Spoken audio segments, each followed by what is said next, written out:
நமது தமிழ்நாடு மாநிலத்தின் வளர்ச்சிக்கும் விவசாயத்திற்கும் மிகுந்த முக்கிய நதி. தமிழ்நாட்டில் பல முக்கிய நதிகள் உள்ளன. அவை மக்கள் வாழ்க்கையையும் விவசாயத்தையும் ஆதரிக்கின்றன.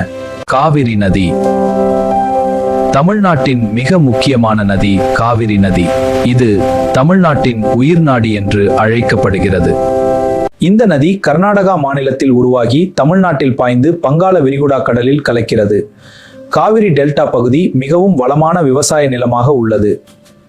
வைகை நதி அடுத்த முக்கியமான நதி வைகை நதி.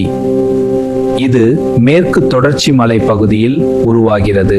ஹாய் ஸ்பார்க்கர்ஸ், நான் உங்க பிஜிடி. உங்களுக்கு இதை போல சுவாரஸ்யமான தகவல் வேண்டும் என்றால் அறிவியல் ஸ்டாக்கை சப்ஸ்கிரைப் பண்ணுங்கள். இப்ப ஸ்பார்க்கர்ஸ்ல இருந்து திங்கர்ஸ் ஆதா மாறுங்கள். இந்த நதி மதுரை போன்ற நகரங்களுக்கு நீர் வழங்குகிறது.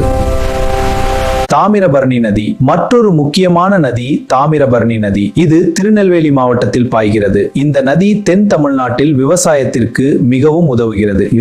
நதிகளின் முக்கியத்துவம். நதிகள் தமிழ்நாட்டில் விவசாயத்திற்கு நீர் வழங்குகின்றன, குடிநீர் தேவை நிறைவேற்றுகின்றன, மின்சாரம் உற்பத்திக்கும் உதவுகின்றன. இதனால் தமிழ்நாட்டின் முக்கிய நதிகள் மக்களின் வாழ்க்கைக்கு மிகவும் அவசியமானவை. நதிகளை பாதுகாப்பது நம்முடைய பொறுப்பு. மேலும் அறிவியல் மற்றும் அறிவியல் சார்ந்த தகவல்களுக்கு ஏரிவியல் ஸ்பார்க் சேனலை சப்ஸ்கிரைப் செய்யுங்கள்.